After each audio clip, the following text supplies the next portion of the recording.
بسم اللہ الرحمن الرحیم۔ الحمد للہ رب العالمین، والصلاة والسلام علی سید المرسلین و خاتم النبیین، اما بعد۔ صحیح بخاری، باب کتاب العلم، حدیث نمبر 89، اردو ترجمہ۔ اس بارے میں کہ طلباء کا حصول علم کے لیے استاد کی خدمت میں اپنی اپنی باری مقرر کرنا درست ہے۔ ہم سے ابو الیمان نے بیان کیا، انہیں شعیب نے زہری سے خبر دی، ایک دوسری سند سے جناب امام بخاری رحمۃ اللہ علیہ کہتے ہیں کہ ابن وہب کو یونس نے ابن شہاب سے خبر دی، وہ عبید اللہ بن عبداللہ ابن ابی سور سے نقل کرتے ہیں، وہ عبداللہ بن عباس رضی اللہ عنہ سے، وہ حضرت عمر رضی اللہ عنہ سے روایت کرتے ہیں کہ میں اور میرا ایک انصاری پڑوسی دونوں اطراف مدینہ کے ایک گاؤں میں بنی امیہ بن زید میں رہتے تھے، جو مدینہ کے پورب کی طرف بلند گاؤں میں سے تھا۔ ہم دونوں باری باری آن حضرت صلی اللہ علیہ وسلم کی خدمت شریف میں حاضر ہوا کرتے تھے، ایک دن وہ آتا، ایک دن میں آتا، جس دن میں آتا اس دن کی وحی کی اور رسول اللہ صلی اللہ علیہ وسلم کی فرمودہ دیگر باتوں کی اس کو خبر دے دیتا، اور جب وہ آتا تو وہ بھی اسی طرح کرتا۔ تو ایک دن وہ میرا انصاری ساتھی اپنی باری کے روز حاضر خدمت ہوا، جب واپس آیا تو اس نے میرا دروازہ بہت زور سے کھٹکھٹایا اور میرے بارے میں پوچھا کہ کیا عمر یہاں ہیں؟ میں گھبرا کر اس کے پاس آیا، وہ کہنے لگا کہ ایک بڑا معاملہ پیش آ گیا ہے، یعنی رسول اللہ صلی اللہ علیہ وسلم نے اپنی بیویوں کو طلاق دے دیے۔ پھر میں اپنی بیٹی حفصہ کے پاس گیا، وہ رو رہی تھی، میں نے پوچھا کیا تمہیں رسول اللہ صلی اللہ علیہ وسلم نے طلاق دے دی؟ وہ کہنے لگیں میں نہیں جانتی۔ پھر میں نبی صلی اللہ علیہ وسلم کی خدمت میں حاضر ہوا، میں نے کھڑے کھڑے کہا کہ کیا آپ صلی اللہ علیہ وسلم نے اپنی بیویوں کو طلاق دے دی؟ آپ صلی اللہ علیہ وسلم نے فرمایا نہیں، یہ افواہ غلط ہے۔ تب میں نے تعجب سے کہا اللہ اکبر، اللہ بہت بڑا ہے۔ حدیث نمبر 90، اردو ترجمہ۔ اس بیان میں کہ استاد شاگردوں کی جب کوئی ناگوار بات دیکھے تو واعظ کرتے اور تعلیم دیتے وقت ان پر خفا ہو سکتا ہے۔ ہم سے محمد بن کثیر نے بیان کیا، انہیں سفیان نے ابو خالد سے خبر دی، وہ قیس بن ابی حازم سے بیان کرتے ہیں، وہ ابو مسعود انصاری سے روایت کرتے ہیں کہ ایک شخص حزم بن ابی کعب نے رسول اللہ صلی اللہ علیہ وسلم کی خدمت میں آ کر عرض کیا، یا رسول اللہ، فلاں شخص معاذ بن جبل لمبی نماز پڑھاتے ہیں، اس لیے میں جماعت کی نماز میں شریک نہیں ہو سکتا، کیونکہ میں دن بھر اونٹ چرانے کی وجہ سے رات کو تھک کر چکنا چور ہو جاتا ہوں اور طویل قرات سننے کی طاقت نہیں رکھتا۔ ابو مسعود راوی کہتے ہیں کہ اس دن سے زیادہ میں نے کبھی رسول اللہ صلی اللہ علیہ وسلم کو وعظ کے دوران اتنا غضبناک نہیں دیکھا۔ آپ صلی اللہ علیہ وسلم نے فرمایا، اے لوگو، تم ایسی شدت اختیار کر کے لوگوں کو دین سے نفرت دلانے لگے ہو؟ سن لو، جو شخص لوگوں کو نماز پڑھائے تو وہ ہلکی پڑھائے، کیونکہ ان میں بیمار، کمزور اور حاجت والے سبھی قسم کے لوگ ہوتے ہیں۔ حدیث نمبر 91، اردو ترجمہ۔ ہم سے عبداللہ نے بیان کیا، ان سے ابو عامر العقدی نے، وہ سلیمان بن بلال مدینی سے، وہ ربیہ بن ابی عبد الرحمن سے، وہ یزید سے جو منبعث کے آزاد کردہ تھے، وہ زید بن خالد جہنی سے روایت کرتے ہیں کہ ایک شخص عمیر یا بلال نے رسول اللہ صلی اللہ علیہ وسلم سے پڑی ہوئی چیز کے بارے میں دریافت کیا۔ آپ نے فرمایا اس کی بندھن پہچان لے، یا فرمایا کہ اس کا برتن اور تھیلی پہچان لے، پھر 1 سال تک اس کی شناخت کا اعلان کراؤ، پھر اس کا مالک نہ ملے تو اس سے فائدہ اٹھاؤ، اور اگر اس کا مالک آ جائے تو اسے سونپ دو۔ اس نے پوچھا کہ اچھا، گمشدہ اونٹ کے بارے میں کیا حکم ہے؟ آپ کو اس قدر غصہ آ گیا کہ رخسار مبارک سرخ ہو گئے، یا راوی نے یہ کہا کہ آپ کا چہرہ سرخ ہو گیا۔ یہ سن کر آپ صلی اللہ علیہ وسلم نے فرمایا، تجھے اونٹ سے کیا واسطہ؟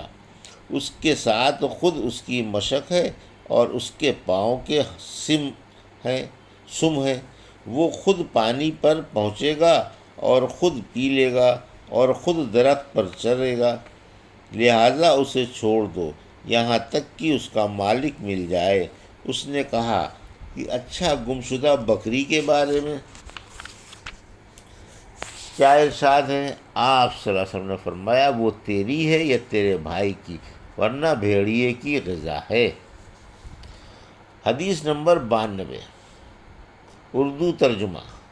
ہم سے محمد بن علاء نے بیان کیا، ان سے ابو اسامہ نے بریدہ کے واسطے سے بیان کیا، وہ ابو بردہ سے اور وہ ابو موسیٰ رضی اللہ عنہ سے روایت کرتے ہیں کہ رسول اللہ صلی اللہ علیہ وسلم سے کچھ ایسی باتیں دریافت کی گئیں کہ آپ صلی اللہ علیہ وسلم کو برا معلوم ہوا، اور جب اس قسم کے سوالات کی آپ صلی اللہ علیہ وسلم پر بہت زیادتی کی گئی تو آپ کو غصہ آ گیا۔ پھر آپ صلی اللہ علیہ وسلم نے لوگوں سے فرمایا، اچھا، اب مجھ سے جو چاہو پوچھو۔ تو ایک شخص نے دریافت کیا کہ میرا باپ کون ہے؟ آپ صلی اللہ علیہ وسلم نے فرمایا، تیرا باپ حذیفہ ہے۔ پھر دوسرا آدمی کھڑا ہوا اور اس نے پوچھا، یا رسول اللہ، میرا باپ کون ہے؟ آپ صلی اللہ علیہ وسلم نے فرمایا، تیرا باپ سالم شیبہ کا آزاد کردہ غلام ہے۔ آخر حضرت عمر رضی اللہ عنہ نے آپ کے چہرے مبارک کا حال دیکھا تو عرض کیا، یا رسول اللہ، ہم ان باتوں کے دریافت کرنے سے جو آپ کو ناگوار ہوں اللہ سے توبہ کرتے ہیں۔ حدیث نمبر 93، اردو ترجمہ۔ اس شخص کے بارے میں جو امام یا محدث کے سامنے 2 زانوں ہو کر ادب کے ساتھ بیٹھے۔ ہم سے ابو الیمان نے بیان کیا، انہیں شعیب نے زہری سے خبر دی، انہیں انس بن مالک رضی اللہ عنہ نے بتلایا کہ ایک دن رسول اللہ صلی اللہ علیہ وسلم گھر سے نکلے تو عبداللہ بن حذیفہ کھڑے ہو کر پوچھنے لگے کہ حضور، میرا باپ کون ہے؟ آپ صلی اللہ علیہ وسلم نے فرمایا، حذیفہ۔ پھر آپ صلی اللہ علیہ وسلم نے بار بار فرمایا کہ مجھ سے پوچھو، تو حضرت عمر رضی اللہ عنہ نے 2 زانوں ہو کر عرض کیا، ہم اللہ کے رب ہونے پر، اسلام کے دین ہونے پر اور محمد صلی اللہ علیہ وسلم کے نبی ہونے پر راضی ہیں، اور یہ جملہ 3 مرتبہ دہرایا۔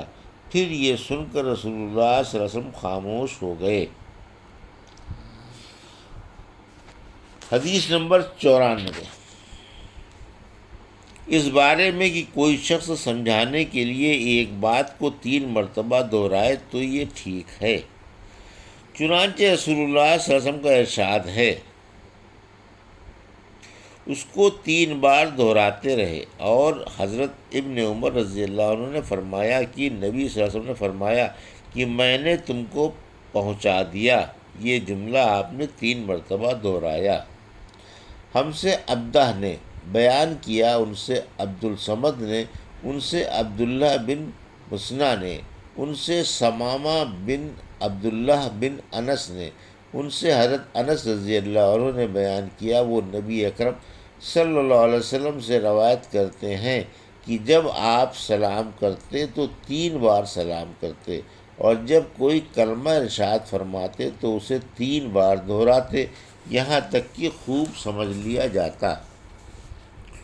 حدیث نمبر 95، ہم سے عبدہ نے بیان کیا، ان سے عبد الصمد نے، ان سے عبداللہ بن مسنہ نے، ان سے ثمامہ بن عبداللہ بن انس نے، انہوں نے حضرت انس بن مالک رضی اللہ عنہ سے بیان کیا، وہ رسول اللہ صلی اللہ علیہ وسلم سے روایت کرتے ہیں کہ جب آپ کوئی کلمہ ارشاد فرماتے تو اسے 3 بار لوٹاتے، یہاں تک کہ خوب سمجھ لیا جاتا، اور جب کچھ لوگوں کے پاس آپ تشریف لاتے اور انہیں سلام کرتے تو 3 بار سلام کرتے۔ حدیث نمبر 96، اردو ترجمہ۔ ہم سے مسدد نے بیان کیا، ان سے ابو عوانہ نے ابی بشر کے واسطے سے بیان کیا، وہ یوسف بن مالک سے بیان کرتے ہیں، وہ عبداللہ بن عمر رضی اللہ عنہ سے، وہ کہتے ہیں کہ ایک سفر میں رسول اللہ صلی اللہ علیہ وسلم ہم سے پیچھے رہ گئے، پھر آپ ہمارے قریب پہنچے تو عصر کی نماز کا وقت ہو چکا تھا یا تنگ ہو گیا تھا اور ہم وضو کر رہے تھے، ہم اپنے پیروں پر پانی کا ہاتھ پھیرنے لگے تو آپ نے بلند آواز سے فرمایا کہ آگ کے عذاب سے ان ایڑیوں کی جو خشک رہ جائیں خرابی ہے۔ یہ 2 مرتبہ فرمایا یا 3 مرتبہ؟ یہ تھی صحیح بخاری باب کتاب العلم کی 89 سے لے کر 96 تک کی حدیثوں کا اردو ترجمہ جو ابھی آپ نے سماعت فرمایا۔ اللہ سے دعا ہے کہ اللہ ہمیں ان حدیثوں کو صحیح طریقے سے سمجھنے کی توفیق عطا فرمائے اور ان کو اپنی زندگی پہ عمل کرنے کی توفیق عطا فرمائے۔ آمین یا رب العالمین۔